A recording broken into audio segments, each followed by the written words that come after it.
Ladies and gentlemen, boys and girls, children 18 plus.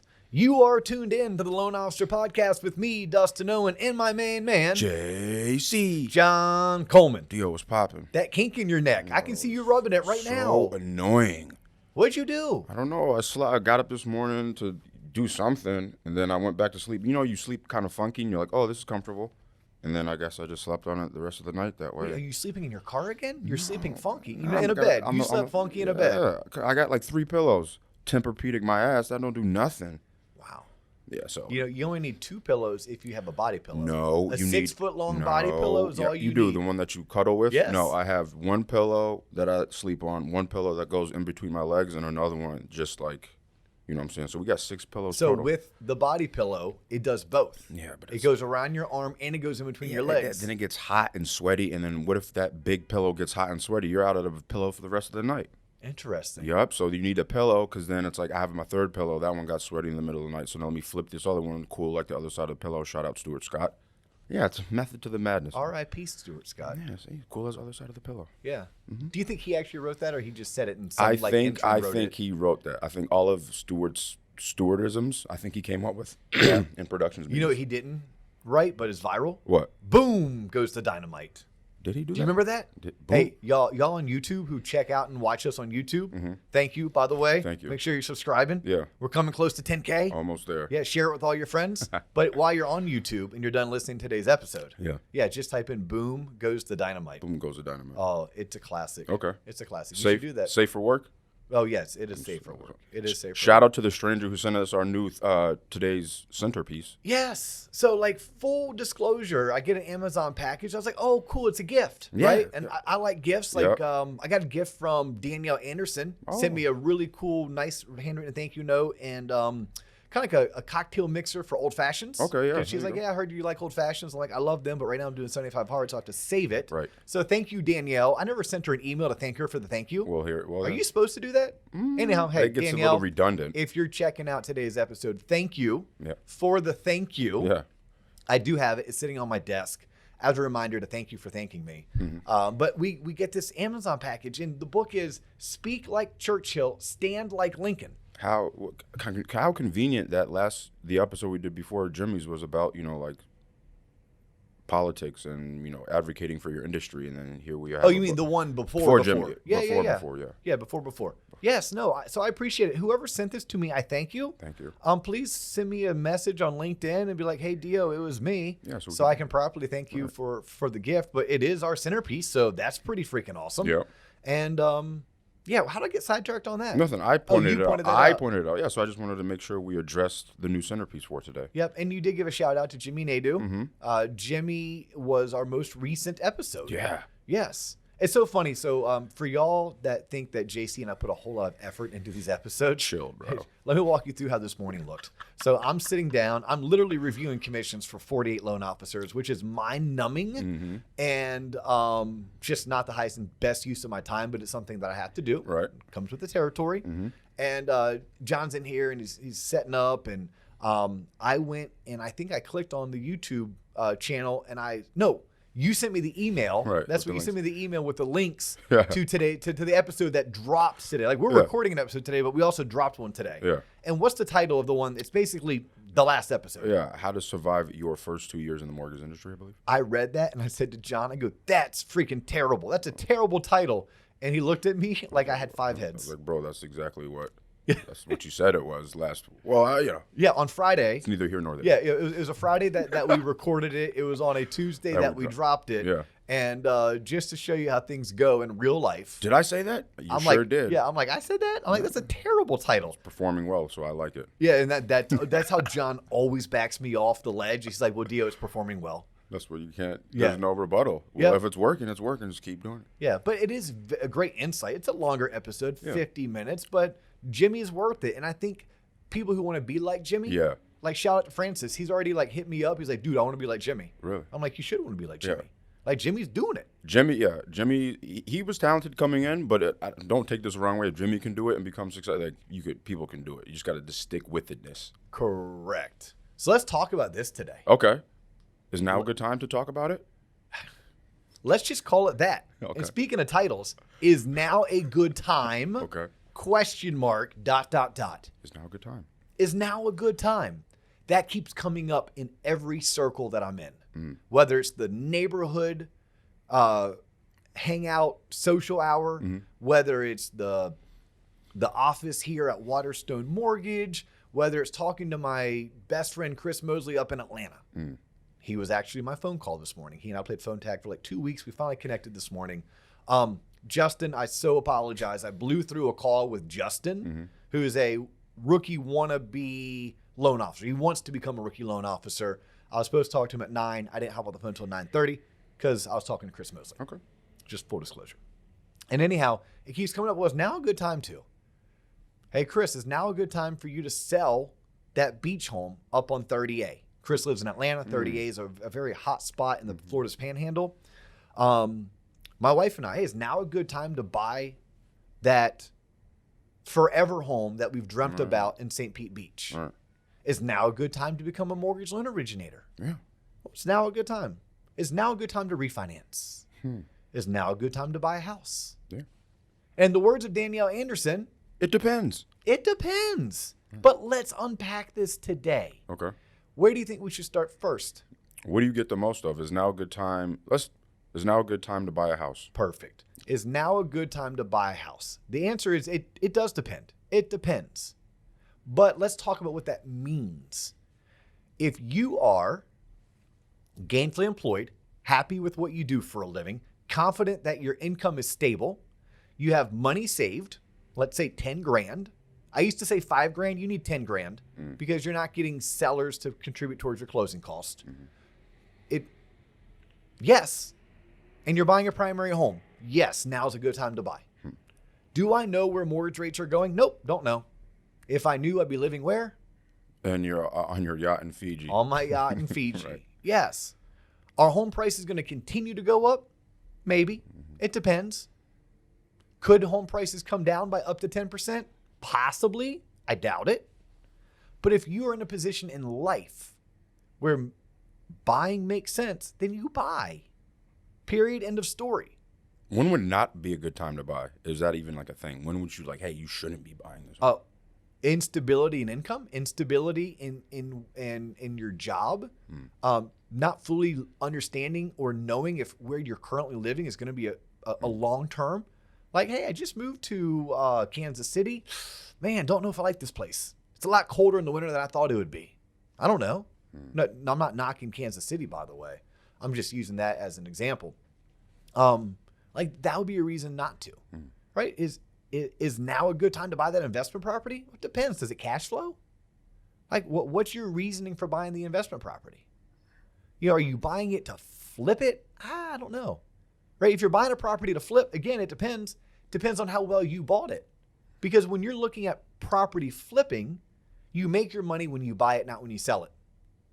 Think about that. If you buy something cheap enough, it doesn't matter what the market's doing, you'll still make money. The question is, are you going to make 10% or 30%? But you're still making money if you bought it right. So I think it just depends. Yes, mortgage rates have shot up. More than likely, they have flatlined. Good chance they're going to come back down in 12 to 16 months. But they might not. There's a good chance they will. But just because there's a good chance something may happen doesn't mean it's going to happen. Right? Let's look at how we predict weather.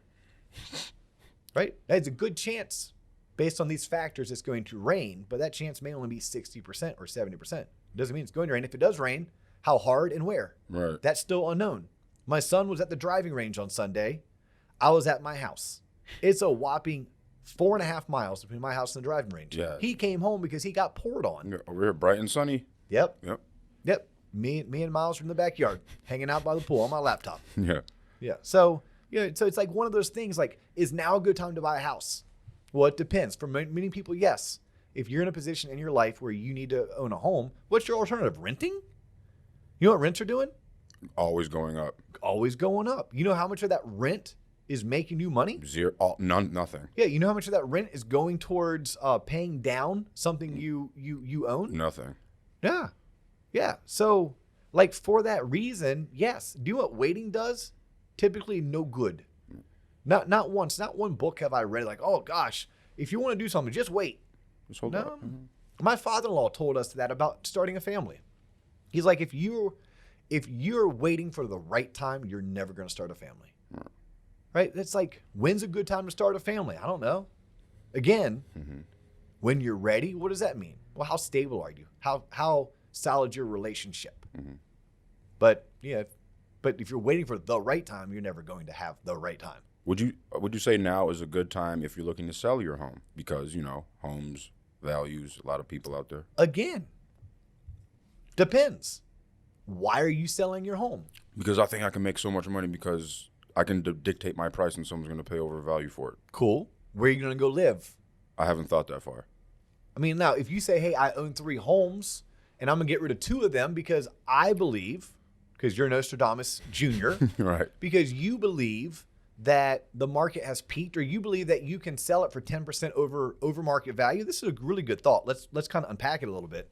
You think, hey, I can sell this for 10% over market because the market's still crazy. I'm going to go ahead and sell it and cash out now because in my thought, homes will go up by 5% this year and only 2 or 3% next year.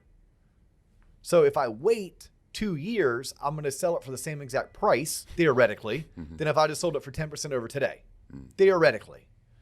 I mean, look, if that's what makes you sleep good at night, then do it.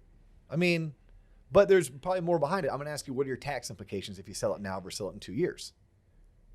You ever thought about that? These are investment properties, or these are second homes that you purchased and you've made all this money because of appreciation. You're going to have tax implications. You and I don't know what the tax code is going to be in 2 years. You and I also don't know where that person's taxable income is going to be. They may know it. They may be like, hey, look, I'm looking to retire in 2 years. Then I'd say wait. Wait, because when you retire, there's a good chance your income goes down. When your income goes down, there's a good chance your tax rate goes down. But then again, I don't know if there's going to be a new tax law that passes that will incentivize or de-incentivize someone from selling property. So for most people, it's like, look, if it is now a good time to sell was your question. My answer was it depends. If you just want to take money off the table and because you want a sure thing, because you're up, then sell. But if you're selling, then where are you going to go? What are you going to go rent somewhere? Okay, people are doing that, by the way. People are selling today. They're like, I'm just going to go rent.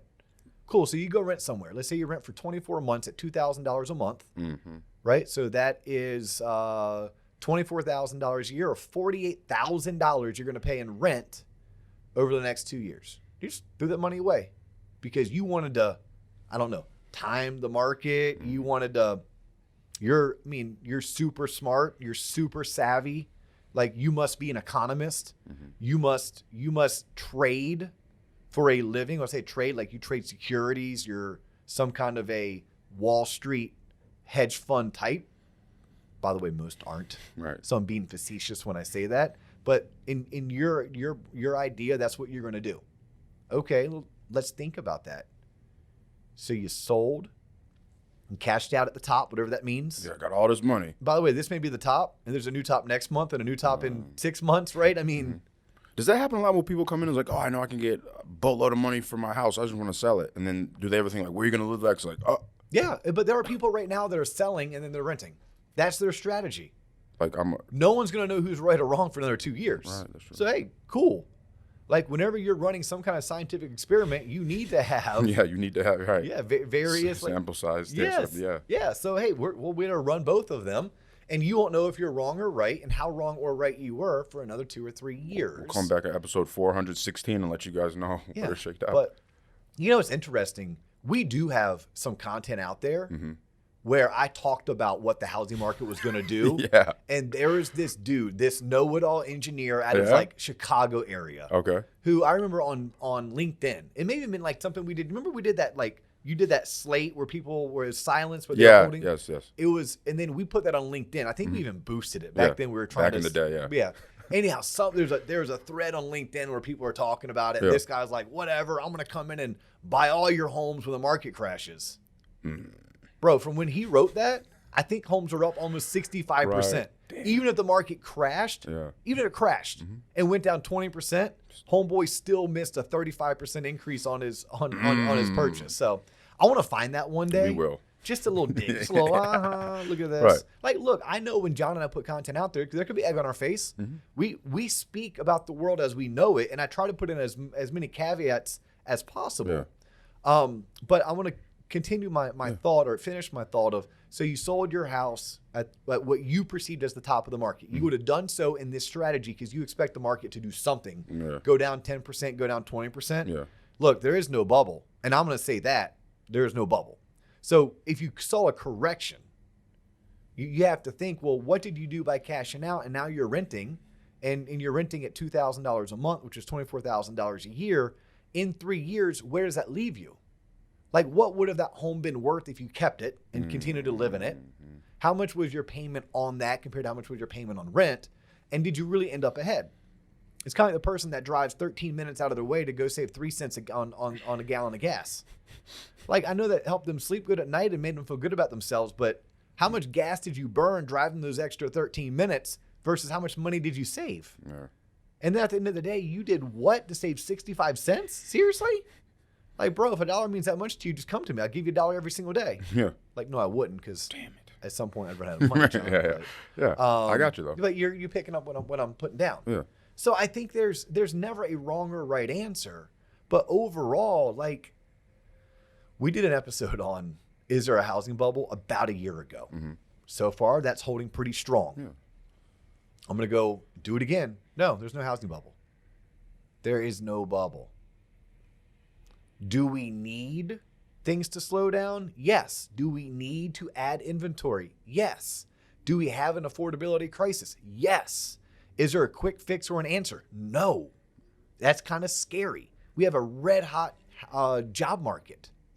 Isn't like that's a positive thing. Yes, yeah. Inflation's through the roof. That's a negative thing. The Fed's getting ready to increase the borrowing cost on banks and on consumers by jacking up the Fed funds rate. Not just once, but like 6 times this year. That's going to be required. That's going to bring our economy to a screeching halt. That's what they want. But is it going to impact housing to where we're going to see a bubble burst? The answer is no. So anyone who is like waiting to buy, I don't know what you're waiting for. Right? Someone who's selling right away, I don't know what your intentions really are. The odds are in your favor that homes will not get cheaper. The odds are in your favor that you can still sell your house for the same or more 12 to 24 months from now. Now, yes, there's going to be pockets. There are going to be pockets, certain neighborhoods, certain areas where, yes, you could definitely see if those homes were selling for 10 and 20% over appraised value, that if you sold now, maybe in a year or two, it's only selling for appraised value. So maybe you missed out on that. But what we don't know is what is appraised value 1 or 2 years from now.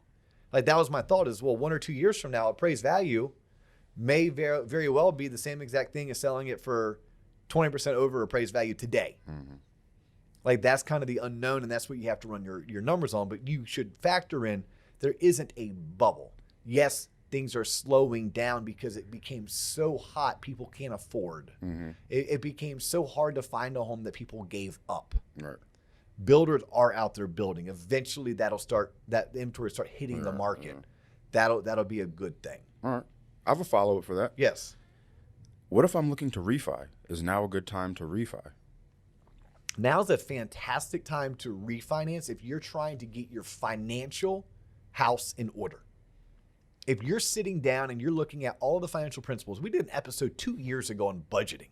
It's one of my favorite episodes. I would do it almost monthly if people would tune into it. The problem is people see budgeting, and it's like asking them to eat their vegetables. Yeah. They're like, nah, I'll pass. Nobody wants to hear that. Yeah, but they should. I know. You all should consume any content on budgeting, and then you should figure out how to make a lifestyle change and create good habits around budgeting. Yep. But, yes, if you're sitting down for the first time and you're figuring out, oh my gosh, I don't have 6 months reserves. Again, what does that mean? Well, it's all your bills added up times 6. You need that much money sitting in a savings account. Oh my gosh, I'm not contributing enough towards my 401k because I have too much consumer debt. Oh my gosh, I've done nothing to start a college savings fund for my child or my children, and that's important to me. Oh my gosh, my house needs repairs, it needs maintenance, and I can't really afford it. Oh my gosh, I bought my house 3 years ago for $250,000 and it's worth $400,000 today. What? Stop. Collaborate and listen. Okay, let's talk about how refinance can help you become less of a financial mess to actually get your financial house in order. So no, you're not going to refinance today to save money per se on your monthly payment, right? You bought your house 1, 2, 3 years ago. Your interest rate is well below 5.25%, 5.5%, which is where rates are today as we talk in May 2022. But if you can take this equity, which is your money that's doing nothing for you, and you can transfer that money out of equity and into all these other avenues, you could set yourself up for long-term financial success, because you need that cleanse, you need that fast, you need that 75 hard moment that sets you up for life. So what I would tell that person who bought their house for $250, who put a whopping 3% down 3 years ago, so now they owe somewhere around $230, their home is worth $400. Let's do a cash out refinance. Let's do it to a $320,000 loan size, which is 80% of $400. That means your new loan is going to be for $320. We're going to pay off the $230 that you owe, and we're going to give you roughly $90,000 in your pocket. Huh? Yeah. Now look, your mortgage payment is going to go up by roughly $300 because your interest rate's going up. And your mortgage payment's going to go up by another $400 because your loan size is going up. So that's a $700 swing. Oh, but by the way, because all the equity, you don't have PMI anymore. So I'm going to save you $150 a month. So that $700 swing is actually only a $550 swing. And now we're going to take that $90,000, John and Sally Homemaker, and we are going to put $36,000 into your savings account. That's your 6 months reserves. When you sat down and you tallied up all your bills, they came to $6,000. That was groceries, that was car insurance, that was cell phone, etc. Boom. Of the 90, we subtract 36, and that's going to leave us roughly $54,000. Of that $54,000, I noticed you owe $14,000 on your car. We're going to pay that off, because that's a $500 a month payment. So now you owe $40,000. Of the $40,000, we're going to go ahead and we're going to give you $25,000 for all the home improvement projects that you want to do. Now you're improving your property. Now we left you with $15,000. Of the $15,000, we are going to use $12,000 to pay off all your credit cards. And that leaves you with $3,000. Of that $3,000, you're going to go and you're going to open up a 529, and you're going to open up, which is a college savings plan, and you're going to open up an IRA for you and an IRA for your spouse. And then you're going to set yourself up for monthly contributions into all four of those.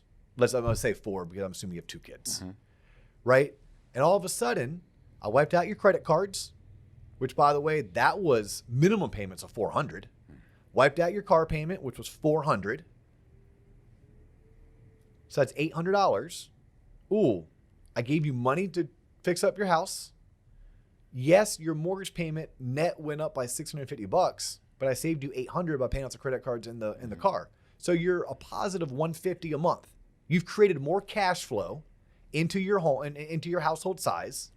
You've opened up a college savings plan. You opened up an individual retirement plan. You've improved your property, and you have $150 left over every single month, of which maybe you put $50 into your 401k, and now you have $100. Oh, and by the way, you remember you have what's called a reserve account of $36,000. That's your rainy day fund. Never again should you ever be in credit card debt. Never again. Because when and if life throws you a curveball, you go to that account and you borrow from yourself. You pay for whatever it is, new refrigerator, car engine exploded, what have you. And then now, every time that you fall below that $36,000, you infuse more money back into yourself at 0% interest.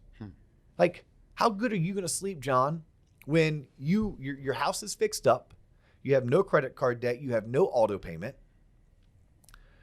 You've opened up a college savings plan. You opened up an IRA. You're putting a little bit extra money towards your 401k. Mm-hmm.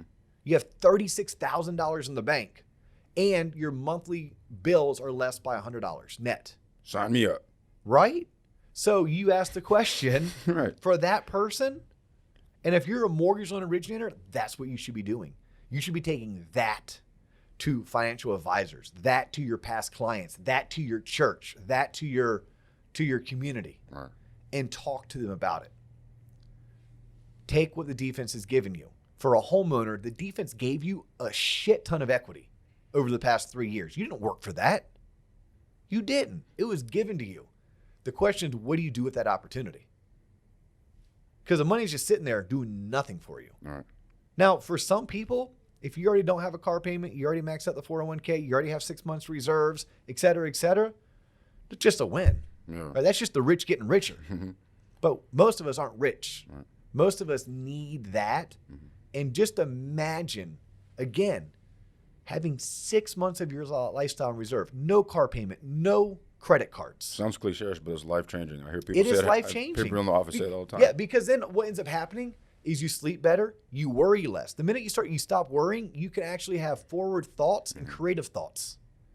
It's going to give you the confidence that maybe you need to go launch your own company, Right. to push for that promotion, to go in and get that designation that's going to help you in your career.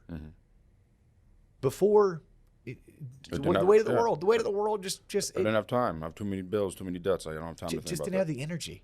Just didn't have the energy because all that stuff weighed on you. How many consumers, in your experience, would you think when they hear like refi, they just go like, "Oh, it's only going to save me like $50, $100 on"? Well, my they don't mortgage." know. Yeah, they just don't know, right?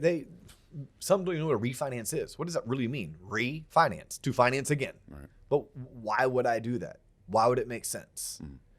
And then they don't think of it like, I think of this as debt structuring. Let me structure your debt. You own an asset. That asset is worth X. Let's leverage that asset to restructure all of your debt. Corporations do it all the time. That's how they survive. Leveraged debt. As a consumer, if you are a homeowner and you've owned your home for 12 or more months, the market's been generous to you. You have a net worth. You have an asset, a nest egg. How do you leverage that to position yourself better for the future? I'm not saying pull it out to go buy the new electric Mustang or to go we're saying to really do things that are responsible. Right. The last question for today's episode Is now a good time to become a mortgage loan originator? Is now a good time? Whew. There's a lot to unpack here. Okay. A lot. For those that made it this far into the episode, I'm sure we're getting to go up to the slate because we haven't hit our KPIs that are going to afford us to go out and buy the right camera. Right. Here's what you have to understand. I think now's the best time. It's the best time to be entering into the mortgage industry. And you have been saying that for quite a while. Yes. But it's too hard. It is freaking hard. Look, it is hard. If you don't have a book of business, if you don't know what you're doing, it's going to be damn hard to find a good company to hire you. Period. End of story. But look at what you're fighting for. You're fighting for a chance to control your own destiny. You're fighting for the opportunity to own your own book of business. You're fighting for the opportunity to make as much money as people who go to medical school. The brightest of the brightest. Those that have dedicated almost 2.5 decades of their life to schooling. You're giving yourself that opportunity. So if it's hard, it's supposed to be hard. If you have to fight, it's worth the fight. But if you're going to enter into this industry, then I think now's the best time because this is a time frame that only the strong survive. And the strong don't just survive, they thrive. So you will be forced to learn how to do this industry the right way, the advisor way, the consultant way. We're not hustling and closing deals. We're networking, creating a following, and giving advice. That advice leads to an opportunity to finance someone's home purchase or to help someone with a debt consolidation refinance loan. that changes their life, that teaches them some basic financial principles along the way. And yes, in return, you can make a big fat commission check. But it's going to force you to have to stand out. It's going to force you to have built these trusting relationships, to become a great communicator, a great storyteller. It's going to force you to know fourth grade math really well. It's going to force you to understand the basics of personal finance and to give that advice. So I think it's the best time. It's going to force you to create good habits. It's going to prove to you that it's not necessarily easy. Now, this industry, for those that survive the first 2 years, it's pretty easy to make $100,000. If that's a lot of money to you, it's pretty easy to make $100,000 if you can survive the first 2 years, right? And sometimes that's just a stupidity contest.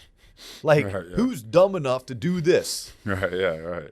You know, not stupidity in that way, but like kind of like in a Jackass type way. If you ever watch, Johnny Knoxville. Yeah, Johnny Knoxville. Yeah, it's like I joke with my friends that ran track. To me, the 400, which is one lap around the track, yeah, that's a dumb person's race. It's a crazy man's race or crazy woman's race. Why? Because you're sprinting as fast as you can, but not like the 100 like Usain Bolt does. Yeah. No, it's the whole freaking lap. I'm out. Yeah. Yeah, it's like, and then the 800's right behind it. Yeah, the mortgage industry is that way. Like, are you strong enough? Are you stubborn enough to withstand the first 2 years? To just every day get up and every day put one foot in front of the other and every day try to get 1% better. Even if what you're trying to get better from is like the worst day was yesterday, cool. That means you can only go up from here. So I think if you can withstand the first 2 years, it's a pretty easy industry to make $100,000. But it's not easy to survive the first 2 years. And then I'm going to tell someone like, look, it's not the most glorious industry. I know $100,000 may be a lot of money, but once you make it, it's not. Go make $250, go make $400, go make $600. If you're going to do something, be great at it. Like, why do something at half-ass? Makes no sense in the world. So if you're going to do it, you go do it. But is now a good time? Yes. Is it going to be hard to catch the attention of an employer if you don't have a book of business, you don't have a following, and you don't know what you're doing? Hell to the yes. It is going to be hard, but it's worth it. How bad do you want it? And then when you do get in, be grateful that it's going to force you to get great. Or it's going to force you to get going. Right. One or the other. But what it's not going to do, and this is what the industry did in 2020 and 2021, it's also what the industry did during the HARP refinance boom years of 2012 and 2013. It's also what the industry did in years like 2004, 5, and 6. It's not going to give you a false sense of greatness. Oh, it's always like this. It's always funny. It's going to be humbling. It's going to be trying. But as they say, the cream rises to the top. Well, if you believe in yourself and you see yourself as the cream, this is the best time to get in. No different than 2009, 10, 11 was the best time for my two partners and I to grow our brand, to launch our branch, to then open up multiple branches. We weren't able to do that in years like 2020 and 2021. No, we do that during the hard years because what we do better than most. And because of that, when it gets hard, the true pros, there's what's called a flight to safety. They start seeking out the elite. So it's a fantastic time for us. Now look, it's a bloodbath out there. I ain't gonna lie. It is a freaking bloodbath. I almost want to do an episode just called The Bloodbath. Like, I promise you my income will be half this year than probably what it was maybe the previous 7 years. And I promise you I'm going to work my butt off harder than I've worked the previous 2 or 3 years. And there's reasons behind that. Why am I working so hard? Because we're growing, right? We are growing. Why am I going to make half the money I made? Well, one, the profit margins aren't there. Pricing pressure is real, right? Compressed margins are real. Razor thin profitability is real. Half of the mortgage companies out there this year will not be profitable. Period. End of story. Like, that's it. They're going to be merged. They're going to be acquired. Eventually, it's going to force them to not be able to invest in products and not invest in technology. That's why loan officers, it is important to you that your mortgage company is profitable. I know you think, oh, I don't care. I don't care as long as I'm making money, but no, it does matter long term to you. If they start laying off too many underwriters, now you can't get your loans closed in 3 and 4 weeks. So like it kind of does matter. But for us, yes, that's real. But also what is real is we're reinvesting. I'm making the conscious decision that I'm so bullish on this industry and on housing that the money that we are making, we're reinvesting back into technology. We're reinvesting back into talented people. We're reinvesting into growing, right? Opening up branches in other locations, whether it's Ormond Beach, Florida, whether it's Nashville, Tennessee, or Greenwood, which is right outside of Greenville, South Carolina. Like, we're looking at opportunities in Tampa, Sarasota, Miami. We're looking at opportunities in Houston, right? Like, that's what this market is giving us. But it is a bloodbath, right? I think that's something that people should just be aware of, but also know that 2018 was considered a bloodbath, and it was trying, and that was one of my worst income years over the past 7, but it was still a great income year. At the end of the year, I looked back, I licked my wounds, I caught my breath, and I was like, damn, I became twice as good as a mortgage professional, and I'm positioned now for future success. So all that hard work and the butt kickings I took in 2018 allowed me to improve in 2019 and really allowed me to capitalize on what 2020 and 2021 gave me. 2022 back on is now a good time to enter into the mortgage industry. Well, yes, because you're going to come in, you're going to take your butt kicking, you're going to learn, you're going to network, you're going to gain your following, so that in 2023 or 2024 or 2025, you're in a position to capitalize on what the market gives you. Well said. I'm out of breath. Is now a good time to end the episode? Now's a fantastic time, John, to end the episode.